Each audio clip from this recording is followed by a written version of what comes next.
welcome to this channel Nanak Education Point. My name is Hina Thakkar और class 12th का chapter number first macro economics से आज हम पढ़ेंगे circular flow of income, summary plus important question plus notes आप लोगों को मिल जाएंगे। नोट्स आपको डिस्क्रिप्शन में लिंक दूंगी, वहां से मिल जाएंगे। समरी प्लस इंपॉर्टेंट क्वेश्चन हम देखेंगे, हम सिर्फ वही पढ़ेंगे जो पेपर में आने वाला है, यानी जो हमारे पेपर में काम का है वही पढ़ना है, उसके अलावा कुछ भी नहीं पढ़ेंगे।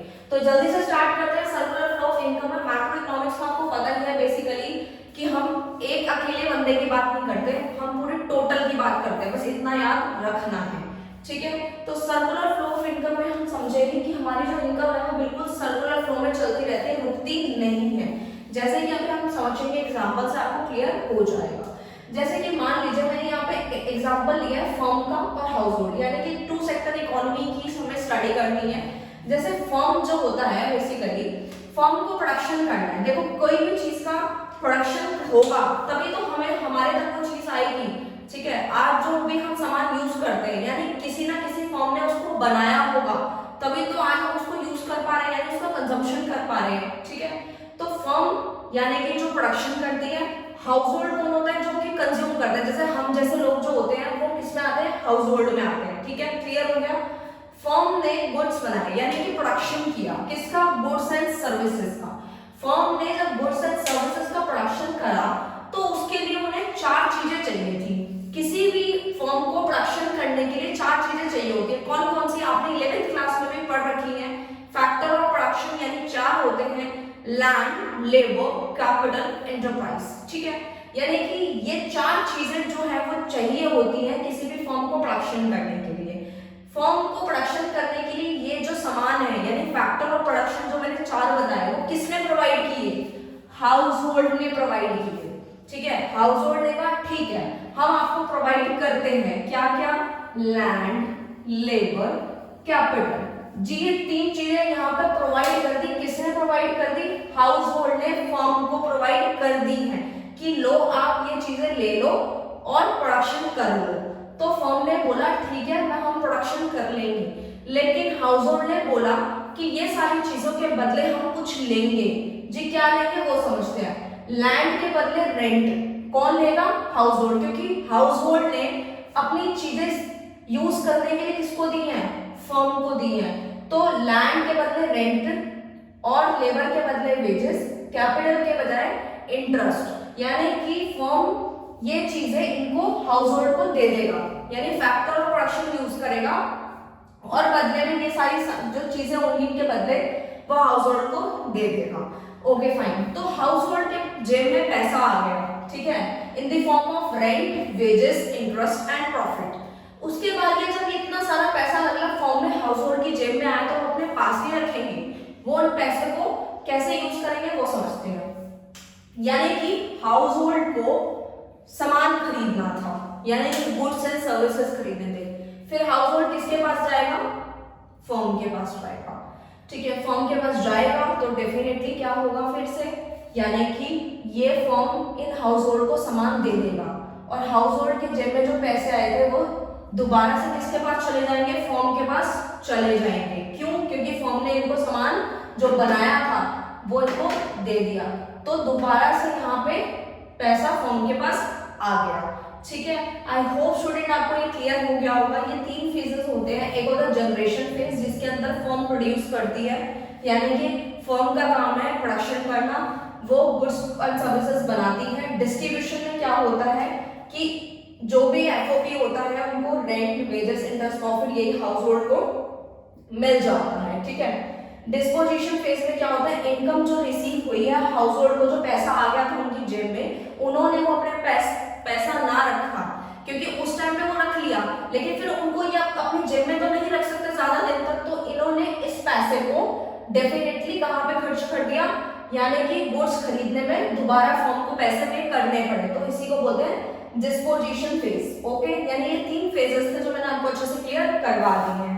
अब बात आती है यहाँ पर कि हमारा जो ये टॉपिक है वो क्लियर होता है हाउस होल्ड एंड फर्म का, कि कैसे हमारा जो फ्लो है वो चलता रहता है, रुकता नहीं है, सर्कुलेट करता रहता है। आप सोच ही सकते हैं कि कहाँ फर्म ने अपनी जेब से पैसा निकाल के हाउस होल्ड को दिया था, हाउस होल्ड के पास भी पैसा आया था, लेकिन फिर उनकी जेब से निकल के दोबारा से किसके पास चला गया, फर्म के पास चला गया। Okay fine. Stock and flow समझते हैं, इसका डिफरेंस समझेंगे। देखो स्टॉक का मतलब होता है, आप लोगों को ये छोटे छोटे वर्ड्स हैं पता होंगे ऑलरेडी। स्टॉक का मतलब होता है जो चीज अभी पड़ी हुई है, ठीक है, यानी स्टैटिस्टिक है, यानी एक चीज एक जगह पे रुकी हुई है, ठीक है। स्टॉक मतलब जैसे गोडाउन में कोई सामान पड़ा है, ठीक है, जैसे कि एक गोडाउन में 100 पैकेट्स बिस्किट्स के पड़े हैं, तो वो क्या है, स्टॉक है, अभी पता है। जैसे मैं आज की बात करूं कि आज एक गोडाउन के अंदर 100 पैकेट्स बिस्किट के पड़े हैं, यानी कि वो अभी एट करेंटली पड़े हैं, ठीक है। पहले कितने थे, अब कितने होंगे मुझे नहीं मतलब, मुझे अभी से मतलब है कि अभी कितने पड़े एट करेंटली, यानी कि वो स्टॉक है। यानी कि मेजर किया जाता है पर्टिकुलर पॉइंट ऑफ टाइम के लिए, पर्टिकुलर पॉइंट ऑफ टाइम, मैंने अभी की बात करी है, ठीक है, तो वो क्या होगा, स्टॉक हो गया। फ्लो क्या होता है, जो अभी चलता जा रहा है, ठीक है, और ये टाइम के साथ चेंज होता रहता है, बढ़ भी सकता है, कम भी हो सकता है, ये होता है डायनेमिक होता है, यानी चेंज होता रहता है। जैसे कि इसको मेजर किया जाता है over a period of time, over a period of time. देखो इसको भी एग्जांपल से समझेंगे तो और क्लियर हो जाएगा। देखो स्टॉक में आता है does not have a time dimension, इसके अंदर कोई टाइम डायमेंशन नहीं होता, ठीक है, बेसिकली जो चीज अभी की बात हो रही है मतलब अभी की बात हो रही है, ठीक है, तो वो हो गया स्टॉक। फ्लो में क्या होता है, टाइम डायमेंशन होता है, यानी कि बताया जाता है कि इस डेट पे इस, यानी मंथली, ईयरली, वीकली बताया जाएगा कि क्या चीज कितनी है। अब आप एग्जांपल समझेंगे तो और अच्छे से क्लियर होगा। जैसे कि मैं बोलूं total number of Maruti car in Delhi, यानी कि सिर्फ दिल्ली की मारुति कार से टोटल कितनी मारुति कार है एक टाइम पे बता दिया गया है जी हाँ इतनी, ठीक है। पहले कितनी थी, अब कितनी होंगी मतलब नहीं है, एक करेंटली यानी कि पर्टिकुलर पॉइंट ऑफ टाइम के लिए चीज जब बताई जाएगी वो स्टॉक है, ठीक है।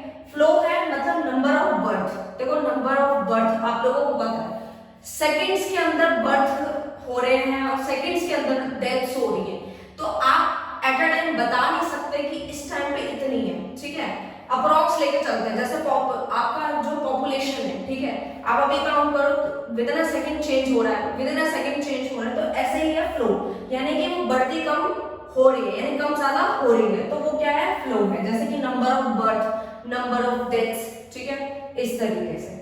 फाइन, आई होप स्टूडेंट आपको स्टॉक एंड फ्लो अच्छे से क्लियर हो गया होगा, ठीक है। फिर आते हैं real flow and money flow के डिफरेंस में। रियल फ्लो में क्या होता है, बेसिकली फ्लो देखा जाता है किसका, गुड्स एंड सर्विसेज का, किसके बीच में, हमारी वही दो सेक्टर इकोनॉमी जो हमने अभी पढ़ी है, हाउस होल्ड एंड फर्म, यानी जब भी बात होगी हमारे रियल फ्लो और मनी फ्लो के बीच में, यानी कि हम बात कर रहे हैं flow of goods and services, जो हमने अभी यहाँ पे एग्जांपल समझा था ये वहीं से ही आया है, ठीक है, यानी गुड्स एंड सर्विसेज का फ्लो जब देखने को मिलेगा तो वो क्या होगा, हमारा रियल फ्लो होगा, किसके बीच में, हाउस होल्ड एंड फर्म के बीच में। और मनी फ्लो तो नाम से ही क्लियर है कि इसके अंदर मनी का ही फ्लो देखा जाएगा, पैसे का ही फ्लो देखने को मिलेगा, जैसे कि यहाँ पे हमने देखा था, ठीक है ना, जैसे कि फर्म ने हाउस होल्ड को क्या क्या दिया, ठीक है, रेंट दिया, वेजेस दिया, इंटरेस्ट दिया, प्रॉफिट दिया, और हाउस होल्ड ने इनको बदले में क्या दिया था, पैसे दिए थे, तभी तो सामान लिया था, तो मनी का फ्लो देखा था हमने, ठीक है। रियल फ्लो में आ जाता है exchange of goods and services, दोनों के बीच में गुड्स एंड सर्विसेज का एक्सचेंजमेंट होता है। जैसे फर्म ने हाउस होल्ड को सामान दे दिया तो ये किस चीज का एक्सचेंजमेंट है, रियल फ्लो। रियल फ्लो में बार्टर सिस्टम भी आता है, देखो पहले बहुत पहले बार्टर सिस्टम चल रहा था, लाइक बार्टर सिस्टम में क्या होता था, सामान के बदले सामान दिया जाता था, जैसे कि सामने वाले पर्सन को, कोई एक पर्सन है जिसको जो है राइस चाहिए, ठीक है, और जिसके पास राइस है उसको मिल्क चाहिए, तो मतलब सामान के बदले सामान एक्सचेंज होता था, तो बहुत सारी दिक्कतें आती थी कि मतलब बायर एंड सेलर के बीच में कॉन्ट्रैक्ट होना मुश्किल हो जाता था, तो वो उसमें डिफिकल्टी फेस होती थी रियल फ्लो में, क्योंकि इसमें सामान के बदले सामान दिया जाता था, ठीक है। अब तो ये नहीं है, आप लोगों को पता है, क्योंकि अब तो जो भी सामान लेना है तो बदले में पैसा दो, रेट लिखा हुआ है, जितना सामान लेना है पैसे ये दे दो और काम खत्म। तो मनी फ्लो में क्या होता है, एक्सचेंज ऑफ मनी, मनी के बदले सामान लिया जाता है। रियल फ्लो में आता है, मैंने आपको अभी बता दिया कि डिफिकल्टी बार्टर सिस्टम होता है, और मनी फ्लो के अंदर कोई भी डिफिकल्टी देखने को नहीं मिलती, क्योंकि इसमें मनी का ही एक्सचेंजमेंट है, सामान के बदले सामान में कोई झंझट नहीं है, ठीक है। रियल फ्लो का अनदर नेम है, इसको हम फिजिकल फ्लो भी कहते हैं, ठीक है, और मनी फ्लो को हम क्या कहते हैं, नॉमिनल फ्लो भी कहते हैं। ये आपके पेपर में 1 नंबर का क्वेश्चन यहाँ से बन सकता है कि रियल फ्लो को फिजिकल फ्लो के नाम से भी जाना चैप्टर है। तो मैंने आपको पूरी समरी बता दी है, यही था इस चैप्टर के अंदर। अब बस जल्दी से इंपॉर्टेंट क्वेश्चन देखते हैं। प्रीवियस क्वेश्चंस यही हैं, इंपॉर्टेंट क्वेश्चन भी यही है, ये पेपर में आने का ज्यादा चांस है। पढ़ना आपको सब कुछ है, बट जो हाइट ज्यादा, जिनके ज्यादा चांस है, उन पे ज्यादा कंसंट्रेट करो। आज से याद करना स्टार्ट करो, नोट्स को लिख लिख के प्रैक्टिस करो, एग्जाम में अच्छा स्कोर कर ही लोगे। तो क्वेश्चन हम अपना स्टार्ट करते हैं। Question number first, explain the circular flow of income. जो मैंने आपको अभी इस चार्ट समझाया और जो मैंने यहाँ पे बना रखा है, ठीक है, यही आपको लिखना है और एक्सप्लेन करना है। नोट्स आपको टेलीग्राम पर मिल जाएंगे, वहां से भी आप अच्छे से प्रैक्टिस कर सकते हैं। लाइन टू लाइन लिखा हुआ, फालतू लाइन नहीं है इसके अंदर। Explain the circular flow of income two sector economy लिखा हो। पेपर में क्वेश्चन घुमाने की कोशिश की जाएगी, मैं वो भी आप लोगों को टेलीग्राम पर अपलोड कर दूंगी कि एक क्वेश्चन को कितने क्वेश्चंस बनाए जा सकते हैं। जो सबसे ज्यादा इंपॉर्टेंट होता है, जिसको देख के बच्चे कंफ्यूज हो जाते हैं, वो कंफ्यूजन भी खत्म हो जाएगा। Explain the circular flow of income मैंने अभी बता दिया। टू सेक्टर इकोनॉमी लिखा हो तो भी आंसर यही है, टू सेक्टर इकोनॉमी ना लिखा हो तो भी आंसर यही। चार्ट बनाना है आप लोगों को, एक्सप्लेन करना है। Question number 2, difference between stock and flow given an example, ये आपको लिखना है, stock and flow with an example. Question number 3, classify the following as a stock and a flow. ये 1 नंबर का 2 नंबर का पूछा जा सकता है। आपको यहाँ पे कुछ टर्म्स दिए होंगे, इसमें से बताना है स्टॉक है या फ्लो है।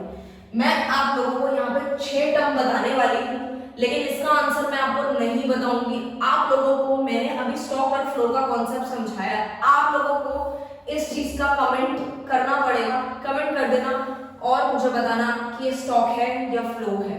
सबसे पहला लॉसेस है, ठीक है, यानी इसमें से बताना है स्टॉक है या flow. Losses, second one is profit, third one is saving, fourth one is capital, fifth one is balance in a bank, sixth one is wealth. ठीक है, तो मैंने आपको सारी टर्म्स बता दी हैं। अगर आपको यहाँ से क्लियर नहीं होगा तो हम टेलीग्राम पे अपलोड कर दूंगी पिक्चर, वहां से देख लेना, जूम कर लेना, इजीली आपको समझ आ जाएगा।